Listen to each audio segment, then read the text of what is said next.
चलो विद्यार्थी मित्रों, प्रकरण 8 अगत्यनु चैप्टर आश्रे 4 થી 5 માર્કમાં આ ચેપ્ટર છે। ક્વેશ્ચન 1, ગ્રહોની ગતિ અંગેના રજૂ થયેલા મોડેલની થિયરીની માહિતી આપો। જવાબ, ગ્રહોની ગતિ અંગે સૌપ્રથમ મોડેલ લગભગ 2000 વર્ષ પહેલા ટોલેમીએ પૃથ્વી કેન્દ્રીય મોડેલ એટલે પૃથ્વીનો કેન્દ્રીયવાદ રજૂ કર્યું હતું, જેમાં તારાઓ, સૂર્ય અને ગ્રહો એ બધા આકાશી પદાર્થો પૃથ્વીની આસપાસ ભ્રમણ કરે છે। ભારતના ઋષિ વૈજ્ઞાનિક શ્રી આર્યભટ્ટે તેમના એક પુસ્તકમાં સુંદર મોડેલ સૂર્ય કેન્દ્રી મોડેલનો અભ્યાસ કર્યો છે, જેમાં સૂર્ય કેન્દ્રમાં છે અને બધા ગ્રહો સૂર્યની આસપાસ ભ્રમણ કરે છે। આર્યભટ્ટની રજૂઆતના 1000 વર્ષ બાદ નિકોલસ કોપરનિકસે મોડેલ આપ્યું, જેમાં સૂર્ય કેન્દ્રમાં સ્થિર હોય તેવા વર્તુળોમાં ગ્રહો ગતિ કરતા હતા। તેના સિદ્ધાંતોને ચર્ચા દ્વારા અમાન્ય ગણવામાં આવ્યો, પરંતુ ગેલિલિયોએ સમર્થન આપ્યું હતું। ગેલિલિયોના સમય બાદ ટાઇકો બ્રાહે નરી આંખે ગ્રહોના અવલોકન કરી મહત્વની વિગતો નોંધી। આ વિગતોનું જ્હોન કેપ્લરે વિશ્લેષણ કર્યું। એ વિગત પરથી તેણે ગ્રહોની ગતિ અંગેના 3 નિયમો આપ્યા। ક્વેશ્ચન 2, ગ્રહોની ગતિ માટે કેપ્લરનો કક્ષાનો પ્રથમ નિયમ સમજાવો। કક્ષાનો પ્રથમ નિયમ, લો ઓફ ઓર્બિટ। બધા ગ્રહો એવી દીર્ઘવૃત્તીય કક્ષામાં ભ્રમણ કરે કે જેના એક કેન્દ્ર પર સૂર્ય રહેલો હોય। ગ્રહ વડે સૂર્યની આસપાસ રચાયેલું દીર્ઘવૃત્ત આકૃતિમાં બતાવ્યું છે। સૂર્યથી સૌથી નજીકનું બિંદુ પી છે અને સૌથી દૂરનું બિંદુ એ છે। પીને સૂર્યની નીચ બિંદુ અને એને સૂર્યનું ઉચ્ચ બિંદુ, આ નીચ બિંદુ અને ઉચ્ચ બિંદુ તરીકે ઓળખીએ છીએ। અર્ધ દીર્ઘઅક્ષ એટલે એપી અંતરનું અડધું, આ એપી છે એનું અડધું, એને અર્ધ દીર્ઘઅક્ષ અંતર તરીકે ઓળખી શકાય છે। નિયમ કોપરનિકસના મોડેલ કે જેમાં માત્ર વર્તુળાકાર કક્ષાઓ માન્ય હતી તેના કરતાં થોડો જુદો પડે છે। દીર્ઘવૃત્ત એ બંધ વક્ર છે, જેનો એક વિશિષ્ટ કિસ્સો વર્તુળ છે, જેને ઉપવલય પણ કહી શકાય છે। ક્વેશ્ચન 3, દીર્ઘવૃત્ત દોરવાની રીત વર્ણવો અને દીર્ઘવૃત્ત કેન્દ્રો, મધ્ય બિંદુ, અર્ધ દીર્ઘઅક્ષ સમજાવો। બે બિંદુઓ F1 અને F2 પસંદ કરો। અમુક લંબાઈની દોરી લઈ તેના છેડાઓને એક ટાંકણીથી મદદથી F1 અને F2 આગળ જડી દો। આકૃતિમાં બતાવ્યા પ્રમાણે પેન્સિલના અણી વડે દોરીને કડક ખેંચેલી રાખી પેન્સિલને ફેરવતા જઈએ। વક્ર દોરો। આ રીતે મળેલા બંધ વક્ર એ દીર્ઘવૃત્ત કહેવાય છે। દીર્ઘવૃત્ત પરના કોઈ પણ બિંદુ F1 અને F2 થી અંતરનો સરવાળો અચળ રહે છે। F1 અને F2 ને કેન્દ્રો કહે છે। F1 અને F2 બિંદુઓને જોડતી તે રેખાને લંબાવો। આ રેખા દીર્ઘવૃત્તને આકૃતિમાં દર્શાવ્યા પ્રમાણે P અને A બિંદુએ છેદે છે। રેખા PAનું મધ્યબિંદુ O છે, જે દીર્ઘવૃત્તનું મધ્યબિંદુ છે। OP બરાબર OA લંબાઈને દીર્ઘવૃત્તની અર્ધ દીર્ઘઅક્ષ કહે છે। ક્વેશ્ચન 4, ગ્રહોની ગતિ માટે કેપ્લરનો બીજો નિયમ, ક્ષેત્રફળનો નિયમ લખો અને સાબિત કરો। ક્ષેત્રફળનો બીજો નિયમ, કોઈ પણ ગ્રહ અને સૂર્યને જોડતી રેખા સમાન સમયગાળામાં સમાન ક્ષેત્રફળ આંતરે છે, જે આકૃતિમાં દર્શાવ્યું છે। સૂર્ય એસની આસપાસ પી ગ્રહ દીર્ઘવૃત્તીય કક્ષામાં ગતિ કરે છે। છાયાંકિત ક્ષેત્રફળ એ નાના સમયગાળામાં ડેલ્ટા ટીમાં અંતરાતું ક્ષેત્રફળ ડેલ્ટા એ છે। એટલે સૂર્ય, આ એક ગ્રહ પી થી પી ડેશ આવશે, તો એ જ રીતે અહીંથી અહીંયા આવશે, એવું આપણે કહી શકાશે। આ નિયમ એવા અવલોકનો પરથી મળેલો છે કે જ્યારે ગ્રહો સૂર્યથી દૂર હોય ત્યારે તે નજીક હતા તેના કરતાં ધીમા ફરતા જણાય છે। ક્ષેત્રફળનો નિયમ કોઈ પણ કેન્દ્રિત બળ માટે સાચો છે। તે કોણીય વેગમાન સંરક્ષણના અગત્યના પરિણામ તરીકે સમજી શકાય છે। ગ્રહ પર લાગતા બળની કાર્યરેખા સૂર્યમાંથી પસાર થતી હોવાથી કોઈ ગ્રહનું ટોર્ક RF sin π બરાબર 0 થાય। માટે કોઈ પણ ગ્રહનું કોણીય વેગમાન અચળ રહે છે. સૂર્યને ઉદ્ગમ તરીકે લઈ ગ્રહનો સ્થાનાંક સદિશ આર સદિશ અને વેગમાન પી સદિશ છે. એમ દળનો ગ્રહ ડેલ્ટા ટી સમયમાં ડેલ્ટા એ જેટલું ક્ષેત્રફળ આંતરે છે. આકૃતિ પરથી કાટકોણ ત્રિકોણ એસ પી પી નું ક્ષેત્રફળ માટે ડેલ્ટા એ સદિશ બરાબર 1/2 પાયો ગુણ્યા વેધ બરાબર 1/2 આર સદિશ ક્રોસ વી સદિશ ડોટ ડેલ્ટા ટી. સમીકરણ 1. બંને બાજુ ડેલ્ટા ટી વડે ભાગો. ડેલ્ટા એ સદિશ અપન ડેલ્ટા ટી બરાબર 1/2 આર સદિશ ક્રોસ વી સદિશ. અહીં વેગમાન પી સદિશ બરાબર એમ વી સદિશ ઇમ્પ્લાઇઝ વી સદિશ બરાબર પી સદિશ બાય એમ મૂકતા ડેલ્ટા એ સદિશ અપન ડેલ્ટા ટી બરાબર 1/2 આર સદિશ ક્રોસ પી સદિશ અપન એમ. આ અદિશને ગમે ત્યાં લખાય 1/2 એમ આર સદિશ ક્રોસ પી સદિશ માટે ડેલ્ટા એ સદિશ અપન ડેલ્ટા ટી આર ક્રોસ પી એટલે એલ સદિશ અપન 2m કોણીય વેગમાન એલ સદિશ એટલે જ્યાં ડેલ્ટા એ સદિશ અપન ડેલ્ટા એ ટી એ ક્ષેત્રીય વેગ છે, એલ સદિશ કોણીય વેગમાન છે. ગ્રહ પર લાગતું સૂર્યનું ગુરુત્વાકર્ષી બળ એફ સદિશ એ આર સદિશની વિરુદ્ધ દિશામાં છે, તેથી ટોર્ક સદિશ બરાબર 0, એલ સદિશ બરાબર અચળ હશે. આમ ગ્રહના પરિભ્રમણ દરમિયાન એલ સદિશ અચળ રહે છે, એમ પણ અચળ રહે છે. ડેલ્ટા એ સદિશ અપન ડેલ્ટા ટી બરાબર અચળ. સમીકરણ 3. સમીકરણ 3 એ ગ્રહોની ગતિ માટે કેપ્લરનો ક્ષેત્રફળનો બીજો નિયમ છે. એટલે આને બીજો નિયમ પણ કહેવાય અથવા ક્ષેત્રફળનો નિયમ પણ કહેવાય. નોંધ: ડેલ્ટા એ સદિશ અપન ડેલ્ટા ટી અથવા ડી એ સદિશ અપન ડીટીને ક્ષેત્રીય વેગ કહે છે. તેનો એસઆઈ એકમ મીટર સ્ક્વેર અપન સેકન્ડ. પારિમાણિક સૂત્ર m0L2T-1 છે. કોઈ પણ પદાર્થે એકમ સમયમાં આંતરેલ ક્ષેત્રફળને પદાર્થનો અથવા તંત્રનો ક્ષેત્રીય વેગ કહે છે. ક્ષેત્રીય વેગ એ સદિશ રાશિ છે. તે હંમેશા કોણીય વેગમાનની દિશામાં હોય છે. તેનું સૂત્ર ડી એ સદિશ અપન ડીટી બરાબર એલ સદિશ અપન 2m છે. ક્વેશ્ચન 5. ગ્રહોની ગતિ માટે કેપ્લરનો આવર્તકાળનો નિયમ ત્રીજો નિયમ લખી સમજાવો. આવર્તકાળનો નિયમ ત્રીજો નિયમ: ગ્રહના પરિભ્રમણના આવર્તકાળનો વર્ગ t², તેણે રચેલા દીર્ઘવૃત્તની અર્ધ દીર્ઘ અક્ષના ઘનના સમપ્રમાણમાં હોય છે. માટે t² ચલે છે a³. અહીં a બરાબર અર્ધ દીર્ઘ અક્ષ માટે t ચલે છે a⁵², a ચલે છે t⁵2/3 આપણે કહી શકાય. ક્વેશ્ચન 6. ન્યૂટનનો ગુરુત્વાકર્ષણનો સાર્વત્રિક નિયમ લખી તેને સમજાવો. વિશ્વમાંનો દરેક પદાર્થ બીજા દરેક પદાર્થને બળ દ્વારા આકર્ષે છે કે જે તેમના દળના ગુણાકારના સમપ્રમાણમાં અને તેમની વચ્ચેના અંતરના વર્ગના વ્યસ્ત પ્રમાણમાં હોય છે. આ બળ એ પદાર્થોના કેન્દ્રોને જોડતી રેખાની દિશામાં હોય છે. ધારો કે એક બિંદુવત દળ m1 ને લીધે m2 દળ વચ્ચેનું અંતર r હોય તો લાગતા બળ Fનું મૂલ્ય F ચલે છે m1 m2 ચલે છે 1/r². માટે F ચલે છે m1 m2/r². માટે F બરાબર g m1 m2/r². સમીકરણ 1. કેપિટલ Gને ગુરુત્વાકર્ષણનું સાર્વત્રિક અચળાંક કહે છે. વિશ્વમાં કોઈ પણ સ્થાને અને કોઈ પણ સમયે તેનું મૂલ્ય સમાન હોય છે, તેથી તેને સાર્વત્રિક અચળાંક કહે છે. જીનું મૂલ્ય 6.67 × 10⁻11 newton metre square upon kilogram square. બીજો એકમ metre cube upon kilogram into second square. તેનું પારિમાણિક સૂત્ર m-1L3T-2 છે.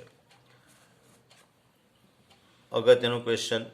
ક્વેશ્ચન 7. ન્યૂટનનો ગુરુત્વાકર્ષણનો સાર્વત્રિક નિયમ લખી સદિશ સ્વરૂપે સમજાવો.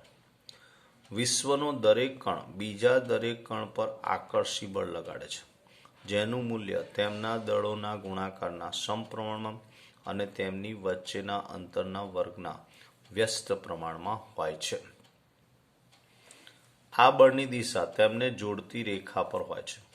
આ બળને ગુરુત્વાકર્ષી બળ ગુરુત્વાકર્ષણ બળ કે ગુરુત્વ બળ કહે છે. માટે મોડ ઓફ F12 સદિશ બરાબર મોડ ઓફ F21 સદિશ બરાબર Gm1 m2 upon r square, જ્યાં m1 m2 એ પદાર્થોના દળ, r બરાબર અંતર, g ગુરુત્વાકર્ષી અચળાંક. આકૃતિમાં m1 અને m2 કણના ત્રિપરિમાણિક કાર્તેજ્ય યામ પદ્ધતિમાં સ્થાન સદિશો અનુક્રમે r1 સદિશ અને r2 સદિશ છે. આકૃતિ પરથી r12 સદિશ ઇઝ ઇક્વલ ટુ r2 સદિશ માઇનસ r1 સદિશ માઇનસ r2 સદિશ. એકમ સદિશ r12 કેરેટ બરાબર r12 સદિશ છેદમાં મોડ ઓફ r1 સદિશ r12 સદિશ બરાબર r1 સદિશ માઇનસ r2 સદિશ મોડ ઓફ r1 સદિશ માઇનસ r2 સદિશ. અહીં મોડ ઓફ r1 સદિશ માઇનસ r2 સદિશ બરાબર r. m1 દળ પર m2 દળ વડે લાગતું ગુરુત્વાકર્ષણ બળ F12 સદિશ બરાબર Gm1 m2 upon r square r12 caret સમીકરણ 1. m2 દળ પર m1 દળ વડે લાગતું ગુરુત્વાકર્ષી બળ F21 પહેલાને કારણે બીજા પર અને બીજાને કારણે પહેલા પર minus Gm1 m2 upon r square r12 caret બરાબર Gm1 m2 upon r square r21 caret સમીકરણ 2. આકૃતિમાં બંને બળો F12 સદિશ અને F21 સદિશ દર્શાવ્યા છે. ગુરુત્વાકર્ષણ બળો પરસ્પર ક્રિયાગત બળો છે, તેથી m2 દળ પર m1 દળ વડે લાગતું ગુરુત્વાકર્ષણ બળ સમાન મૂલ્યનું અને વિરુદ્ધ દિશામાં લાગે છે. માટે F12 સદિશ બરાબર માઇનસ F21 સદિશ. મોડ ઓફ F12 સદિશ બરાબર માઇનસ F21 સદિશ બરાબર F સદિશ છે. ક્વેશ્ચન 8. ગુરુત્વાકર્ષણ બળ માટે સંપાતપણાનો સિદ્ધાંત સમજાવો. જવાબ. કોઈ એક કણ પર ઘણા બધા કણોના કારણે લાગતું ગુરુત્વાકર્ષણ બળ એ દરેક કણના કારણે લાગતા ગુરુત્વાકર્ષણ બળના સદિશ સરવાળા જેટલું હોય છે. એટલે અહીંયા આપણે પહેલા ઉપર લાગતું બળ વિચારીએ, ત્રીજાને કારણે, બીજાને કારણે, ચોથાને કારણે. તો આ F12 સદિશ, આ F13 સદિશ, આ F14 સદિશ. m1 દળના કણ પર m2 દળના કારણે લાગતું ગુરુત્વાકર્ષી બળ F12 સદિશ બરાબર Gm1 m2 upon mod of r12 whole square r12 caret બરાબર minus Gm1 m2 upon mod of r21 સદિશનો વર્ગ r21 કેરેટ સમીકરણ 1. r12 કેરેટ એ m1 થી m2 ની દિશામાંનો એકમ સદિશ છે. r21 કેરેટ એ m2 થી m1 ની દિશામાંનો એકમ સદિશ છે. m1 દળના કણ પર m3 કણના દળના કારણે લાગતું ગુરુત્વાકર્ષણ બળ F13 સદિશ બરાબર Gm1 m3 અપન mod of r13 સદિશનો વર્ગ r13 કેરેટ બરાબર માઇનસ Gm1 m3 છેદમાં મોડ ઓફ r31 સદિશનો વર્ગ r31 કેરેટ સમીકરણ 2. m1 દળના કણ પર m4 દળના કણના કારણે લાગતું ગુરુત્વાકર્ષણ બળ F14 સદિશ બરાબર Gm1 m4 છેદમાં મોડ ઓફ r14 સદિશનો વર્ગ r14 કેરેટ બરાબર માઇનસ Gm1 m4 છેદમાં મોડ ઓફ r41 સદિશનો વર્ગ r41 કેરેટ સમીકરણ 3. m1 દળના કણ પર લાગતું કુલ બળ F1 સદિશ બરાબર Gm1 m2 upon mod of r12 સદિશનો વર્ગ r12 caret plus Gm1 m3 mod of r13 સદિશનો વર્ગ r13 caret plus Gm1 m4 છેદમાં મોડ ઓફ r14 સદિશનો વર્ગ r14 કેરેટ સમીકરણ 4. ક્વેશ્ચન 9. વિસ્તૃત પદાર્થ વડે લાગતા ગુરુત્વાકર્ષણ બળની સમજૂતી આપો. જવાબ.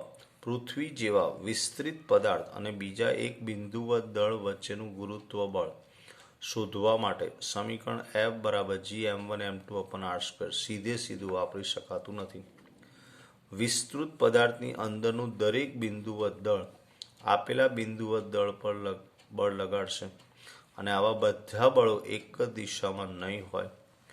કુલ બળ મેળવવા માટે વિસ્તૃત પદાર્થમાંના દરેક બિંદુવત દળ વડે લાગતા બળ મેળવી એ બધા બળોનો સદિશ સરવાળો કરવો પડશે. કલનશાસ્ત્રની મદદથી સહેલાઈથી થઈ શકે છે. ખાસ કિસ્સો 1.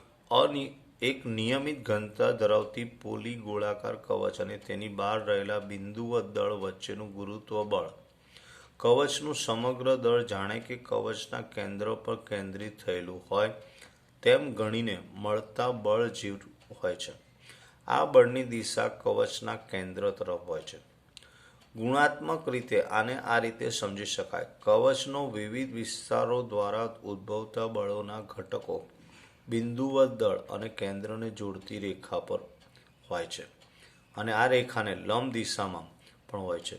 જ્યારે બધા વિસ્તારો માટેનો સરવાળો કરીએ ત્યારે આ રેખાને લંબ ઘટકો નાબૂદ થાય છે અને માત્ર તે બિંદુને કેન્દ્ર સાથે જોડતી રેખા પરના ઘટકો જ બાકી બચે છે. બળનું માન ઉપર જણાવ્યા જેટલું હોય છે. બીજું, સમાન ઘનતાવાળા પોલા ગોળાકાર કવચ વડે કવચની અંદરના કોઈ પણ બિંદુએ આવેલા કણ પર લાગતું ગુરુત્વ બળ 0 હોય છે. ગુણાત્મક રીતે આપણે આ પરિમાણ સમજી શકીએ છીએ કે ગોળાકાર કવચના વિવિધ વિસ્તારો તે બિંદુવત દળને જુદી જુદી દિશાઓમાં આકર્ષે છે. આ બળોને સંપૂર્ણ નાબૂદ થાય છે. ક્વેશ્ચન 10. ગુરુત્વાકર્ષણના સાર્વત્રિક અચળાંક G નક્કી કરવા માટેના કેવેન્ડિશના પ્રયોગની ગોઠવણીની સંખ્યાત્મક આકૃતિ દોરો. તેમાં વપરાતું સૂત્ર મેળવો. ગુરુત્વાકર્ષી અચળાંક Gનું મૂલ્ય સૌ પ્રથમ કેવેન્ડિશ નામના વિજ્ઞાનીએ પ્રયોગો પરથી મેળવ્યું હતું. તેના પ્રયોગની ગોઠવણ સંખ્યાત્મક આકૃતિ દર્શાવેલ છે. તો અહીંયા આપણે એક આ સળિયા પર m દળ ધરાવતા બરાબર ગોળાઓ અને અહીંયા m2 દળ ધરાવતા ગોળાઓ લીધેલા છે. એક સ્થિર આધાર પરથી ધાતુના પાતળા તાર વડે લટકાવેલ લાંબા સળિયાના બે છેડે શીશાના નાના સમાન ગોળાઓ A અને B લગાડેલા છે. શીશાના બીજા બે મોટા સમાન ગોળા નાના ગોળાની નજીક વિરુદ્ધ બાજુએ સમાન અંતરે લાવવામાં આવે છે. મોટા ગોળા વડે નાના ગોળા પર લાગતા ગુરુત્વાકર્ષણ બળો સમાન મૂલ્યના અને વિરુદ્ધ દિશામાં છે.